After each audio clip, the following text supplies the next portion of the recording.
తెలంగాణ కాంగ్రెస్ ప్రభుత్వం ఎస్సీ వర్గీకరణపై మంత్రివర్గ సమావేశంలో చర్చించి వర్గీకరణను ఆమోదించబోతున్నారనే ఉద్దేశంతో బోధన్ పట్టణంలోని మాల మహానాడు నాయకులను మంగళవారం ఉదయం పోలీసులు ముందస్తు అరెస్ట్ చేయడం జరిగింది. ఈ అరెస్టు అక్రమమైన అరెస్ట్ అని, దీనిని తాము తీవ్రంగా ఖండిస్తున్నామని జిల్లా అధ్యక్షుడు అనంపల్లి ఎల్లయ్య తెలిపారు. అరెస్ట్ అయిన వారిలో మాల మహానాడు రాష్ట్ర కార్యదర్శి ఈశ్వర్తో పాటు జిల్లా అధ్యక్షుడు ఎల్లయ్య, మాల మహానాడు జిల్లా ప్రధాన కార్యదర్శి రవి, బోధన్ డివిజన్ ప్రధాన కార్యదర్శి దేవేందర్, బోధన్ డివిజన్ ఉపాధ్యక్షులు స్వామి, డివిజన్ నాయకులు యాదగిరి, సుభాష్, సాయిలు తదితరులు ఉన్నారు. పోలీస్ స్టేషన్కి తీసుకొచ్చి మరి అరెస్టు చేయడం జరిగింది.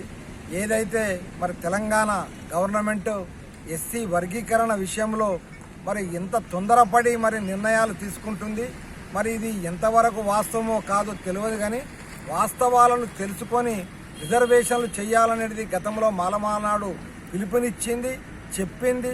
వర్గీకరణ ఆయన విషయాన్ని కుల గణాంకాలను క్రమంగా తీసిన తర్వాత మరి మేము 18 నుంచి 20% ఉన్నామంటారు. మరి అంత పర్సెంట్ పెంచిన తర్వాత చేస్తే బాగుంటుంది అనేది కూడా చెప్పడం జరిగింది.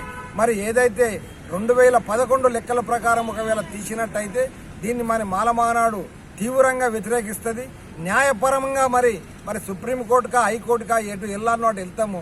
మరి ఇంత ముందస్తు జాగ్రత్తగా మరి మాలల మీద మరి ముందస్తుగా మరి అరెస్టు చేస్తున్నారంటే ప్రభుత్వం మరి తీసుకున్న చర్యలు కరెక్ట్ అయినాయో కావో అనేది వాళ్ళ మనస్సాక్షికే అర్థం చేసి చెప్తున్నాము. ఏది ఏమైనా మాలల ఉనికిని వాస్తవంగా చాటేందుకు, మాలలకు రావాల్సిన హక్కుల కోసం మాల మహానాడు బోధన్ డివిజన్ నిజామాబాద్ జిల్లా ఎప్పుడు ముందుండి పోరాటం చేస్తుందని మరి మాల మహానాడు సోదరులకు, ఉద్యోగస్తులకు, మేధావులకు అందరికీ మరి పోలీస్ స్టేషన్లో అరెస్టు చేసిన సందర్భంగా ఇక్కడ మీడియా మిత్రులతో మరి ప్రెస్ మిత్రులతో మాట్లాడుతూ విషయాన్ని ప్రతి ఒక్కరూ గ్రహించవలసిందిగా కోరుతున్నాం.